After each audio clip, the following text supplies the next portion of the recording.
Hi again, everybody. It's Kevin Canessa coming to you live from the newsroom of The Observer and TheObserver.com on this, the 8th day of August in the year 2025. Sure hope you're enjoying your Fridays, no matter where it is you are in the country. And as we do each and every Friday, Tony Mondaro joins me to talk about the weather. So without any further ado, here he is, the aforementioned Tony Mondaro. Good afternoon, Anthony. How are you today? Hey, Kevin, you don't need me for the weather today, so I'm just going to go. No, what's going on though? Like what? I mean, Another, why is it so another nice? It's beautiful, beautiful. another beautiful weekend. Yeah, another upon us. We get a couple of nice days with temperatures in the 80s over the next couple of days here, and then unfortunately the summer heat comes back. The dog days of summer come most of next week with high temperatures in the 90s. I don't think we break 100 degrees, but in the 90s once again, and overnight lows in the 70s. And once again, with the heat, we'll come back to humidity. Now, as far as any tropical weather is concerned, nothing out there for us to be concerned about. Even though for you hurricane enthusiasts, the Atlantic is waking up, I wouldn't be surprised before too long they start naming systems out there. But as far as we're concerned, I think for the next couple of weeks, we look still pretty good. Those that are going down the shore this weekend, look for some rip currents, especially along those coastal waters. So those who are going to your Seaside Heights, Point Pleasant, LBI, down Atlantic City, pay attention to the lifeguards. Even though it's nice outside, looks like the surf will be up along the Atlantic shores. Kevin? Tone, you had mentioned when we were off the air too that you had some non-weather related things to get to today. So why don't I turn that over to you, and you can explain everything that we were talking about a little bit earlier, Tone. Absolutely. Give a unity to Harrison Councilman Mike Dollahan. He saw me the other day, and he gave a nice donation to the Weather Center here. Always very a big supporter of the Weather Center. Also, anything in the town as far as the soccer, the kids, the athletic program. And we'd like to thank Mike for that nice sizable donation, which was really in time because sometimes the Weather Center here, I give you an idea, Kevin. One electric bill alone for one floor here at the Weather Center is almost $600 a month. That's how much money that we spend in electric here. Now, there always will be a Harrison Weather Center, whether how small we'll ever have to make it someday or what you see behind us. And only because of donations and for the local municipalities helping us out, we're able to do this here at the Harrison Weather Center. So, Mike, from the bottom of my heart, thank you very much for that very timely, sizable donation to help out the Harrison Weather Center. I'll tell you, something concerns me. You're saying your electric bill is 600 a month. These utilities have been climbing lately, and I know somebody who got an $800 electric bill for a one-bedroom home. Like, I'm afraid that number is going to go higher, Tony. I mean, could you imagine if you're paying even more than that for your electric bill? That's obscene, isn't it? Yeah, if that does happen, you'll see less monitors. Less monitors behind me. That's what will happen. We'll have to shrink down the weather center and shrink down some of the information that we get. It can't be critical information, but the third or fourth and fifth party providers that provide radar and lightning data will have to go by. The Harrison Weather Center is all on donations and what we do when we consult with the local towns. And without that, Kevin, we're done. So thank you very much again, Mike Callahan, for his donation. He's a great man. He really is, and he has always been. He's been good to us. I know he's good to the Harrison Weather Center. He's good to the people of Harrison on a regular basis, and it's good to see him getting healthier too. Because he had a little health scare a couple of years ago, and he's doing much better now. So that is certainly good news. Now, what else is on the agenda for the weekend? Are you going anywhere? Are you going to White Castle on Saturday? What's going on? I haven't asked you that in a while. Just a quiet weekend here. Be caught up on some maintenance around the house, and it'll be a quiet weekend. How about for you, Kev? You this weekend. Nice slow weekend. I need a mental health break a little bit, as we all kid. Don't get me wrong, but I do need a. I'm just going to take it nice and easy and enjoy doing very little this weekend. So I can't wait for it. Right, and hey, to recap, the nice weekend. It gets hot again. Please just take it easy out there, kids. And if you're starting your practices out there for football and soccer, cheerleading, band as such over next week, just be careful of the heat. Watch that you're not out there getting too strenuous. Maybe they can move some stuff into the air-conditioned gyms for a while, or just do it early in the morning when it's not as hot.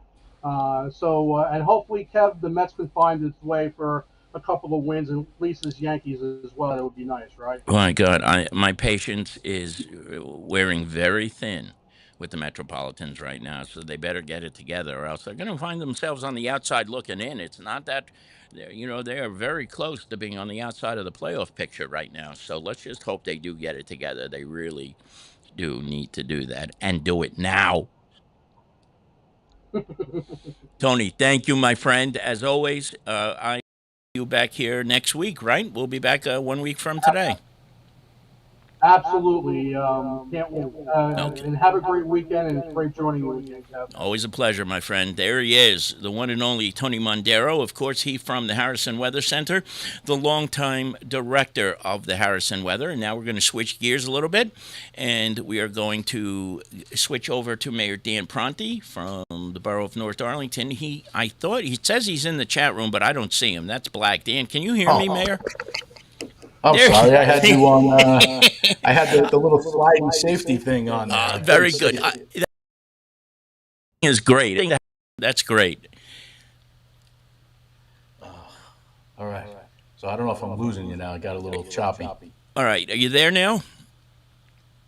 I'm here. Can you hear me? I'm Yes, hoping I didn't absolutely. have a All right, problem. so tell me who you're with and why. Newly appointed Councilwoman DeChico. She came on last night. We swore her in. I'm going to give you a little background.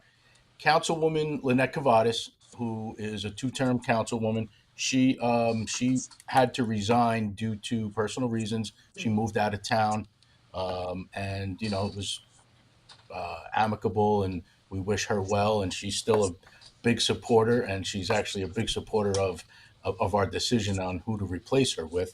Mhm. And what happened was, when you have a council person who steps down during the time of their term, the county committee has to get together and submit three names as a replacement. So as soon as Councilwoman Cavadis put in her official resignation, which took place August 1st, the county committee met on August the 4th, and they sent three names over to the Borough Council. And County Committee Chairman Lenny Aludo was there last night at our meeting. They submitted the names through the clerk, and we voted on the three names. And Amanda DeChico was given the opportunity to represent herself on the Borough Council. So I don't know if you Beautiful. wanted to ask her a question or. Yeah, absolutely. I mean, well, first of all, welcome and congratulations on. Yeah, you are. Yeah, it's good to meet you too, and I know you're joining a very solid team. In fact, of the towns we cover, I would say the most solid team of council members. So tell us what this is. I'll leave this as an open-ended question. What are you looking forward to doing with Mayor Pronti and the rest of the Borough Council? First things first, I love how passionate they all are. I'm a very passionate person. So when I was asked to be on the council, my decision was so easy to make because I just felt like I fit in with all of them. So I'm just excited to join them and do all of the amazing things that they're doing. Again, they all have big hearts. So I am a person that loves to serve and give back to my community. So I just can't wait to help the families, the community, and just be that voice for everyone that's here in North Arlington, and also for the mayor and the council team. I also want to be a help for them as well. Tell us a little bit about yourself. Did you grow up in North Arlington? Give us a little history? I've been in North Arlington for the past 13 years. My husband and I are raising our children here. I'm originally from Belleville, and 13 years ago we moved over here, and we love it. It's home for us. We love the schools. I'm very involved in the sports. I'm involved in the schools. I am a PTO parent every year. My son's 14 and he's like, Mom, like, you cannot be my PTO parent anymore. Give up. But yeah, I am my daughter's PTO parent and I'm very involved in the sports. So everything that the community has, I do love to attend and be a part of. And I'm all about just making, the kids happy and just being involved in everything that we have here.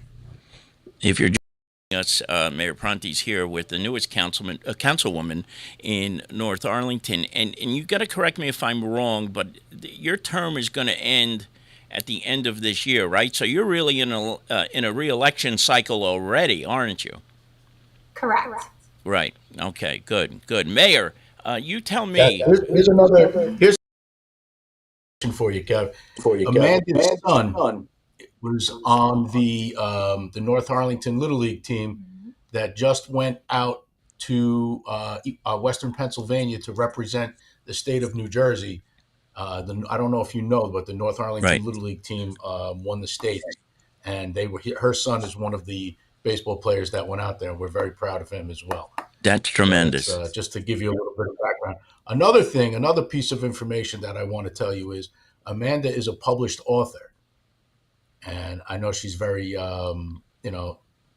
what's the word to put, like modest, doesn't want to, sprout herself up a little bit, but she is a published author, and I do keep her book up on my shelf there. You want to grab it? Sure. That sounds like a good idea. Yeah, bring it up. And I do keep it on my shelf. So, tell us a little bit about the book. Covered this story in the Observer when she published that, because we had a book signing for her back at KTB. Mm-hmm. What year was that? That was 2 years ago already. 2 years ago? Yeah. Wow. Yeah, it's been 2 years. So I wrote that book based on my journey with my son from one day to another. He was diagnosed with a cancerous brain tumor. Oh. And that just left me with a heavy heart, but also wanting to help other families who were in the same pain as I was in. So I started journaling every day while we were at chemo and radiation. And so after he passed away, I wanted to be that voice and that comfort for the families out there. So I turned it into a book. And in my book, it talks about like the 5 grieving stages and how I overcame it.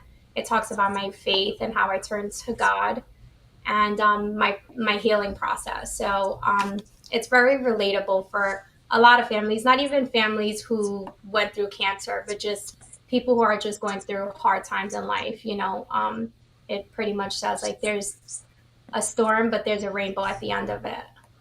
It's remarkable to hear you say that. I cannot imagine how difficult it must have been to go through what you went through, and to hear you so positively speaking and doing so many great things for people. I have such admiration for you. I don't know how you do it, and it's really remarkable to see that.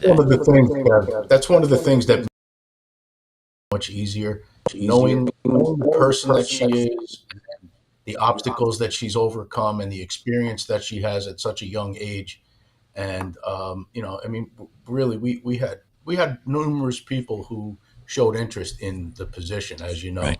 I mean, we get people who run for these positions every year, and 80% of them who run, you see, they have no affiliation with the town. They're just looking to fill a spot, and there are no people who you walk into public events and nobody knows who these people are. But people know Amanda. They know who she is.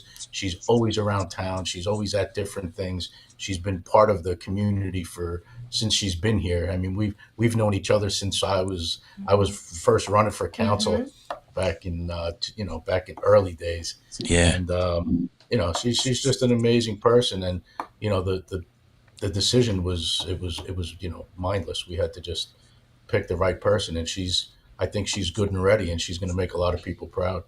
I was going to just ask you how difficult or easy was the decision, but I know how easy it was based on that alone. And you correct. You tell. I mean, I would tend to think that the next couple of months are going to be very important and very intriguing for everybody in North Arlington to get to know you, Amanda, and to see all the things that you have to offer. And as soon as they get to, if they don't know you already, they're going to fall in love with you very, very quickly. Thank you. That's what we're hoping for. I mean, it's just a matter of council people, and people get, they all know how to reach out to myself, and the members of my council were very approachable. So when we had to find someone to replace Lynette, we looked around, and this was one of the first people who came to my mind. I had about 5 names that I wrote down, and I spoke and met with all 5 of them, and the decision was made. And Amanda was, she was the one that we picked up, because she's going to be able to be available, and she's going to make herself available, and she has the same passion and drive and the same vision that we have. And her number one priority is making North Arlington better than it was when you took office. And Right. that's what I've been saying since elected back in 2013. I want to leave the place in better shape than when I found it. And step by step, every time we go out and do something, it's positive. It's for the betterment of the community. And I mean, we had a great council meeting last night. We started. I had people at the council meeting last night that were saying, "Oh, this is great. We never knew there was so much community involvement." And it's a good feeling knowing that newer people come. And we actually had people standing up last night. I had actually 2 important things that happened last night after we swore in Councilwoman DeChico. I don't know if we're going to call you Councilwoman Velez DeChico, or just DeChico, or she's Whatever. a hyphenated last name. But we had 2 police promotions that we did last night. So we had newly appointed Sergeant Rivera. He was Officer Rivera, and we have Lieutenant Fiume, who was a sergeant before, and he was promoted to the rank of lieutenant. So their families were there, their friends were there, the people from the community got to see all of that, which was nice, because now they come to a meeting, what's going on in town, and that's our biggest thing. I can put photos out on Facebook all day long, but coming someplace live, you see it for yourself. That's why I thought this was a great idea to have you speak to Amanda one-on-one.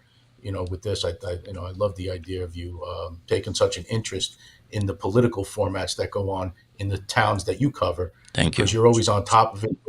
You always like to see, what's the next step, what everyone's ideas are, and it shows. And that's why your coverage is always very good, because you take an interest in it.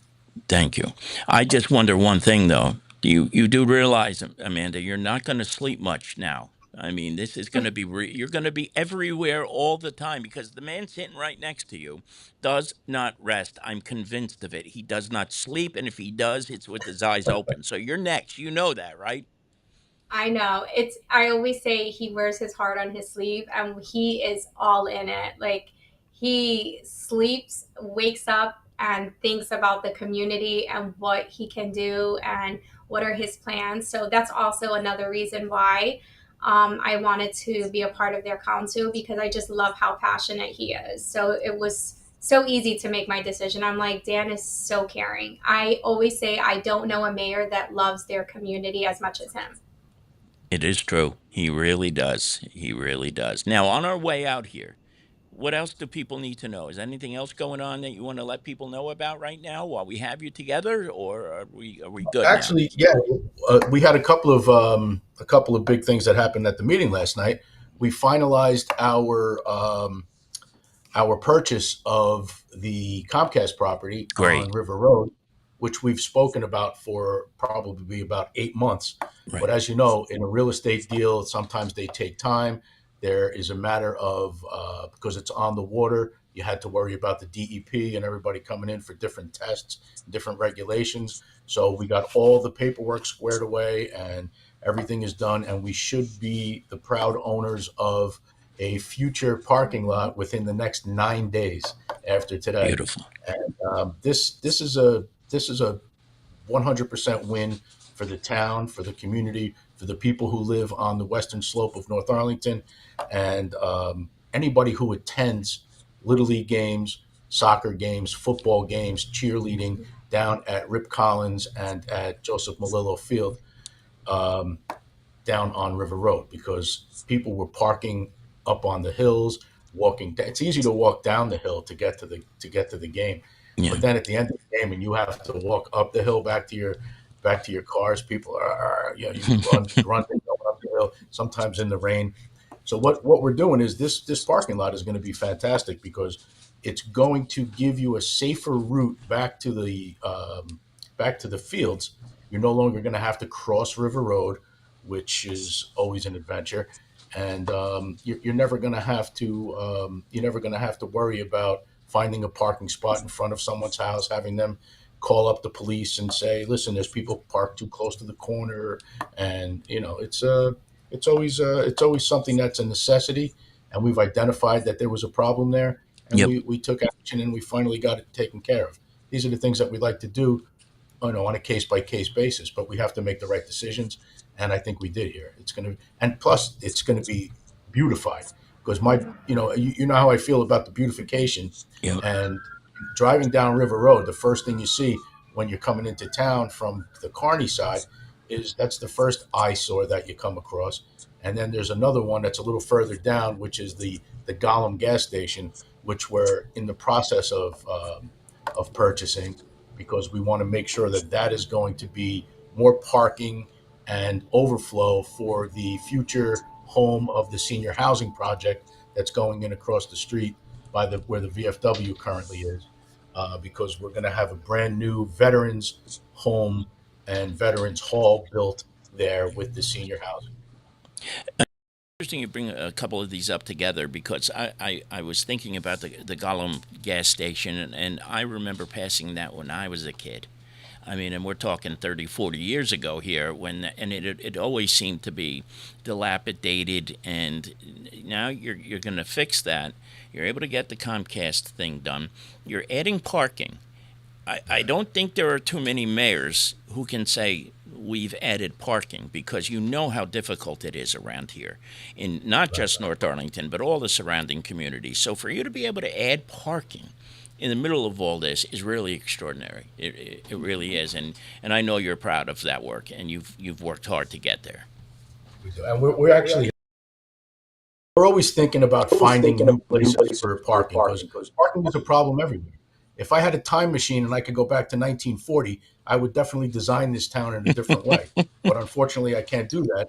So I have to work with what we were given. And when you take office in 2013 and then become mayor in 2018, it's like you only have a certain amount to work with, and you have to play with the cards you were dealt. So we have an opportunity now where the old Melrose building, and there's developers that are coming in, and everybody has a different idea of what they want to see there. Yeah. The only thing I want to see there is retail and parking. I want to see retail and parking there. And there's developers that are coming in, and everybody's got the same ideas. Well, maybe we can build housing there. We can do this. You have the municipal lot down on the bottom. I think we can, if you forgive us with X amount of spots, we can do this. And I look at them and I say, we're not forgiving anyone. You're not allowed to park anything. You're not allowed to build anything that does not have the appropriate amount of parking. And we're not forgiving anything. We're not going to give you parking spaces. I actually just got a call the other day, and there's other buildings that are around there, and everybody's asking us if they can purchase municipal parking spots. And we can't sell you a municipal parking spot. That's the bread and butter for our businesses. That's Right. where they have to park. And the other thing is business owners. We developed a permit for business owners, where business owners can get a permit for our municipal lots, which in theory, that would leave the street parking open for customers. 9 times out of 10, you see a store owner running out in front of their own store and putting a quarter in the meter. Yep. Now, what that does is it jams up a meter all day long in front of your business. And now your customers have to park 8 blocks away or whatever. and the odds are that they're not coming into that business because they have to walk too far. So we put a parking permit together for the parking lot. Now a store owner can park across the street or wherever in a parking lot, and the customers can park where it's convenient to park. And that's supposed to make it easier and make everything flow better. So it's just a matter of getting the business owners to actually come in and get those permits. And that's another way to get everything copacetic. Absolutely. I want to take a step back, though, real quick as we wrap things up here. But I remember you were telling me many times that everybody wants to build up, up, up, up. Are you still getting people telling you that they want to take over the Millrace and build a six-story building there? I mean, have they You not know what? learned yet from you? You know what doesn't help, Kevin? You have people, you have political people in this town who keep spreading nonsense, Mhm. and they keep telling the general public that all of these huge buildings are going in because they don't know. First of all, they don't know any better. Second of all, they have, ill intentions. All they want to do is make it look like terrible things are happening in town.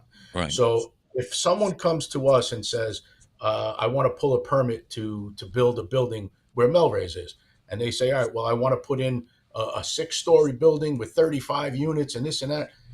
They now submitted that application. So there's political people who are, anti making North Arlington great. right, And these people, they come in and they'll Oprah request how many applications were put in, and then they see an application. Oh man, this guy put in an application for 42 units or whatever, and then they go right on Facebook. Oh my God, they're going to allow 42 units at this. Meanwhile, their application was denied, which right. obviously is going to be denied. But they're just spreading this rumors because they just don't know any better, or they just want to be heard and want to sound like they know what they're talking about, but they don't. Unbelievable. I can't believe that is still happening. I mean, I remember that happening back to NCAP days. I mean, that's And it's even the before same Amanda, people, Kevin. right? It just It's the never same ends. people. Oh my God, it gets tiring after a while, doesn't it? I don't know how Yeah. how you deal with it, but it does. You have Well, to you admit it know, gets how we tiring. deal with it. In all honesty, the best way to deal with it is you run things your way, and reputation speaks for itself. That's right. People know that if I'm asked a question, I'm going to give you the right answer, and I do. Whether it's the answer you want to hear or not, I'm telling you the right answer, and I'll tell you why that's my answer, rather than make up some type of an excuse or whatever. And I think people, for the most part, respect that. You have some people who get angry when you tell them, "Oh, look, we can't do it your way," but that's what I have to do. If I did everything the way that the general public wanted it done, the town would be poor, it would be broke, it would taxes would be through the roof. There'd be a million things going on, and if it works out for one person, it doesn't work out for another. Just like last night, we had people coming in asking about a cannabis facility that wants to go in.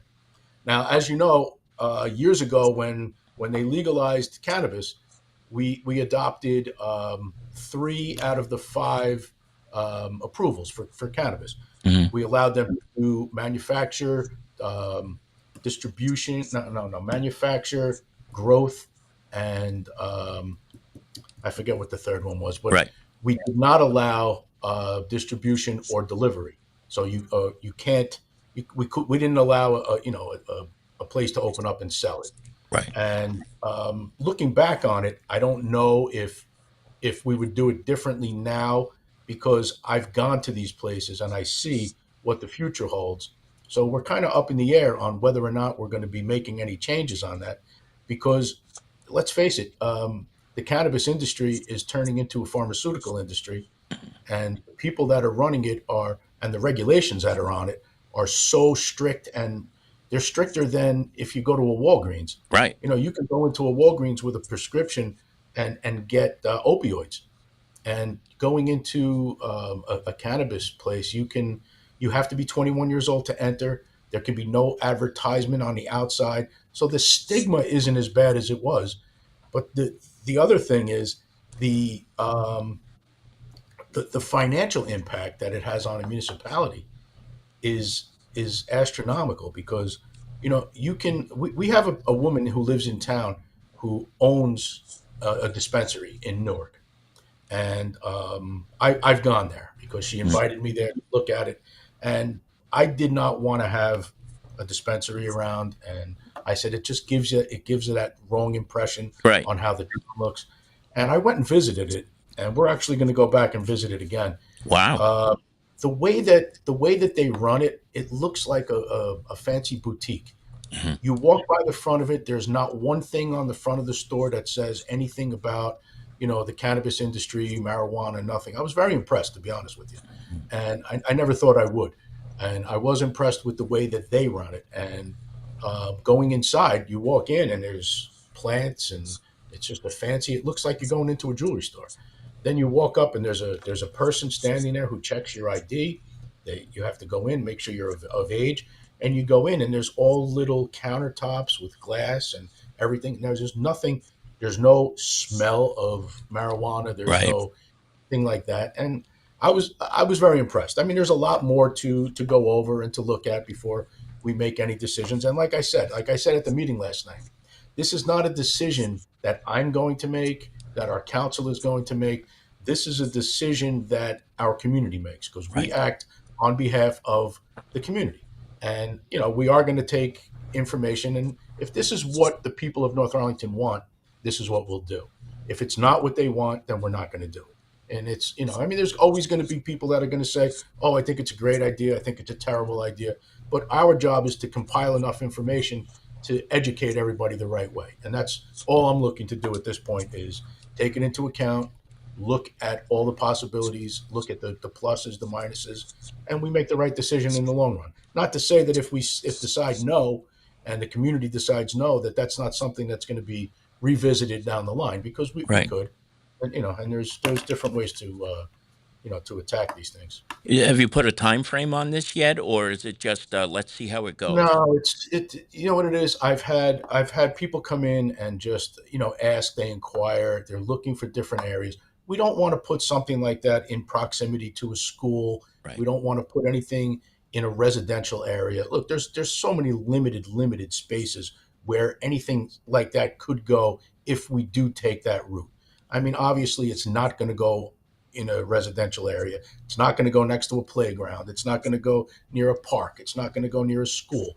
Anything that's school related, nothing where there's going to be children walking through or anything like that. But not even to say that's just a concept of, where we would put it. But if Right. you walk by these places, you don't even know what that is. No. It just looks like a store. It really does. You don't know. And only the people who are going in to purchase whatever they have to purchase can go in.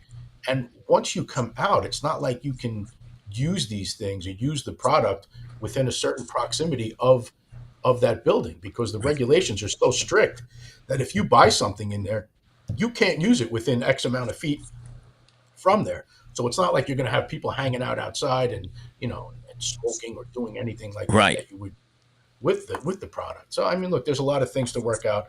I'm not saying how I feel or how the council feels. I can't speak for them, but it's something to look at. And I never want to close the door on an idea, because I want to see everyone's opinion on these things. Well, that I was just going to say, listen, you're not saying right now that you're completely against this. You're just you're open to the possibility, and Right. and I don't want to sit here and sound like I'm your spokesman today, but that's what you do. That's how you do things, and that's how you accomplish as much as you accomplish, because you listen to the people. You take the pros and the cons, you weigh it out, and you make your decisions accordingly. So that's why I think it's good that you have Amanda now with you, and together you're all going to do some more great things. There's no doubt in my mind. Yeah, well, we're certainly looking forward to it. Absolutely. Mayor Pronti, Amanda, I cannot thank you both enough for doing this. I know you could be doing anything right now on a Friday in the summer. Thank you so much, and I really do hope we can do this again. Thank you, Kevin. Anytime. She's up here in my office right now. We're going over different things. I'm showing her maps and different projects that are going on, just to get her up to speed on everything that's going on in the town. And I think she's going to be a perfect fit. Tremendous. I'm so happy for the both of you, and we will do this again very, very soon. More than we have been. I'm sorry it hasn't happened enough. We could. I know you've told me this in the past that you could do this every week if we wanted to. So we'll find a way to do this more. I promise. I'll never shy away from a question, Kev. Or a camera. No, no, no. I'm kidding. I'm kidding. Or a camera. Thank you both. Have a good rest All of right. the day. Take care. Thanks for having us. Nice Okay, meeting you. everybody. Talk to you later. Bye bye. Okay. Bye-bye.